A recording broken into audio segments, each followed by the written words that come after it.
Aabot sa mahigit kumulang 66,000 ang populasyon ng bayan ng Masantol, Pampanga. Nasa 34 naman ang bilang ng mga kapulisan sa bayan, kung kaya't sa bilang na ito ay nasa 1:1,800 ang police to population ratio ng Masantol. Malayong malayo ito sa standard na 1:700 police to population ratio. Bagamat kulang man ang manpower ng pulisya, ay may tuturing naman na peaceful ang naturang bayan at marami naman umunong force multiplier na nagiging kaantabay ng kapulisan. Magandang oportunidad din umano ang pagpapabuti sa kanilang mga kagamitan at pasilidad.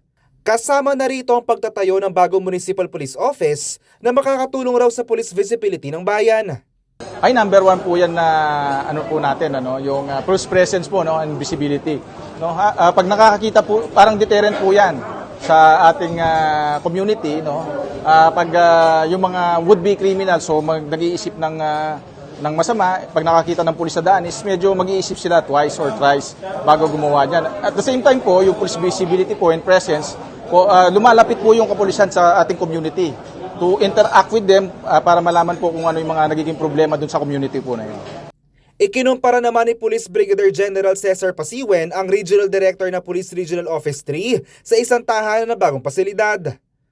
Parang yung kanyan parang sabi nga sa pamilya yan kung may maayos kang bahay, magtrabaho ka, may uwian ka na maayos, di at least maganda yung trabaho mo, di pagsaservisyo mo.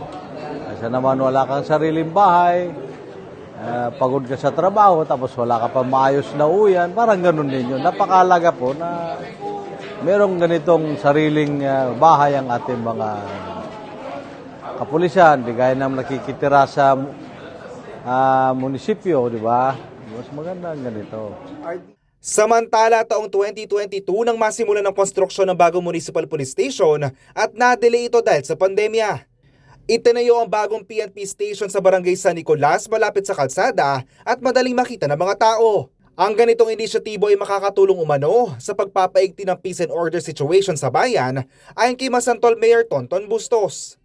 Alam niyo po, one of our main advocacies ay yung ating public safety and the peace and order po ng ating bayan. And this inauguration of our new PNP building would mean something sa ating kapulisan, that we are supportive sa kanilang cause to really maintain the peace and order in our municipality, in our town. But this of course comes with a greater challenge for them, that we ask them to bring PNP closer to our people, na hindi na po kailangan magpunta ng mga ating taong bayan, ng ating mga kababayan sa ating mga stations, dahil ang kanilang mga initiatives and efforts would be delivered to their homes sa bawat barangay. Samantala, ang dating Masantol PNP Station ay paayos umano ng lokal na pamahalaan upang maging tanggapan ng Municipal Bureau of Fire Protection. Ako si JM De Jesus, taga rito, kasama nyo para sa CLTV 36 News. Atin to.